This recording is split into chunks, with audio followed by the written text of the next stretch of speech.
Hello everyone, स्वागत है दोस्तों आपका मेरे चैनल पे। मैं प्रशांत कुमार शुक्ला, एडवोकेट। साथियों, आज के वीडियो में हम लोग बात करेंगे इलाहाबाद हाई कोर्ट का एक और इम्पोर्टेंट जजमेंट के बारे में जो हाल ही में आया है, जहां इलाहाबाद हाई कोर्ट ने व्यक्ति के खिलाफ आईपीसी की धारा 376 और पास्को एक्ट की धारा 4 के तहत जो कार्रवाई थी उसको रद्द कर दी।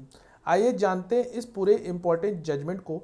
और साथ ही साथ वीडियो शुरू करने से पहले अगर आप मेरे चैनल में पहली बार है, चैनल को जरूर सब्सक्राइब करिए, लाइक करिए, शेयर करिए और कमेंट करना तो मत भूलिएगा। अगर किसी केस से रिलेटेड कोई भी क्वेरी हो तो आप कॉल पे भी अपना अपॉइंटमेंट बुक करा सकते हैं।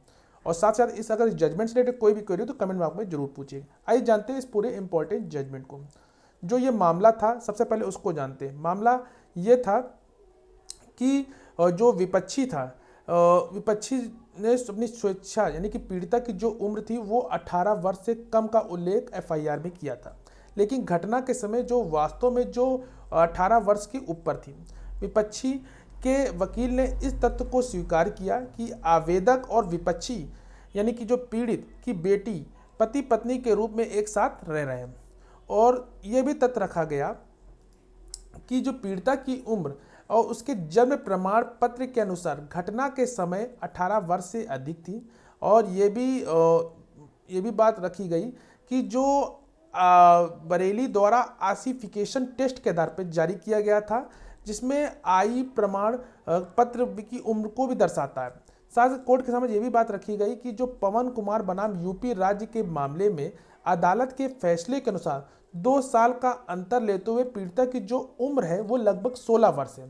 और जो उपलब्ध जो सर्टिफिकेशन टेस्ट के माध्यम से निर्धारित आयु में आरोपी 1 वर्ष का लाभ दिया जा सकता है। इसलिए उपरोक्त जो मामले में इस आधार पर जो पास्को एक्ट के तहत अपराध की जो घटना के समय पीड़िता की उम्र 18 वर्ष से अधिक होने के कारण यह एक्ट नहीं बनता।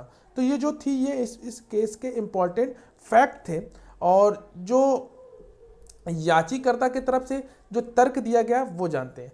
जो आवेदक के वकील का यह तर्क था कि विपक्षी की बेटी और आवेदक के साथ भाग गई थी और बाद में उन दोनों ने शादी कर ली और तब से पति और पत्नी के रूप में एक साथ रह रहे हैं।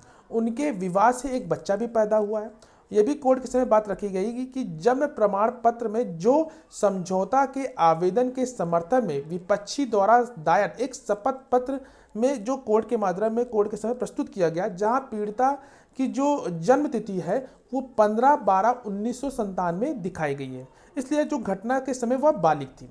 आवेदक के वकील ने यह भी आगे बताया कि रेडियोलॉजिकल जांच के अनुसार पीड़िता की जो उम्र है वह लगभग 16 वर्ष निर्धारित की गई थी, जो एक निश्चित उम्र नहीं हो सकती क्योंकि दोनों पक्ष और पीड़िता के जन्म प्रमाण पत्र में 2 साल का अंतर होने की संभावना है।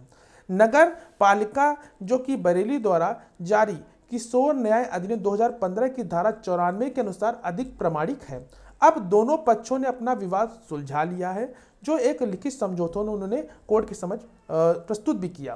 तो ये जो बात थी वो याचिकाकर्ता की तरफ से तर्क दी गई।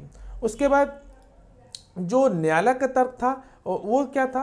न्यायालय का ये तर्क था कि ये जो अपराध केवल गंभीर जो अपराधों की धारा को लेकर करने अदालत को कार्रवाई रद्द करने से नहीं रोका जा सकेगा। तो मौजूदा सामग्री विचार करते हुए उस धारा के तहत यह अपराध नहीं बनता है। केवल न्यायालय का इतना तर्क था। जो फाइनली ये कंक्लूजन था, जो इलाहाबाद हाई कोर्ट ने जो व्यक्ति के खिलाफ आईपीसी की धारा 376 और पास्को एक्ट की धारा 4 के तहत जो कार्रवाई है उसको रद्द कर दी। तो आशा करते हैं ये जजमेंट आपको समझ में आया होगा। अगर किसी केस से रिलेटेड कोई भी क्वेरी तो आप कॉल पे भी अपना अपॉइंटमेंट बुक करा सकते हैं। अगर इस केस से रिलेटेड, इस जजमेंट से रिलेटेड अगर आपको कुछ जानना है तो इसका मैंने जो केस टाइटल है वो डिस्क्रिप्शन बॉक्स में दे दिया है, तो आप जाके वहाँ इसको पढ़िएगा, समझिएगा। अगर कोई भी क्वेरी हो तो कमेंट बॉक्स में जरूर पूछेगा।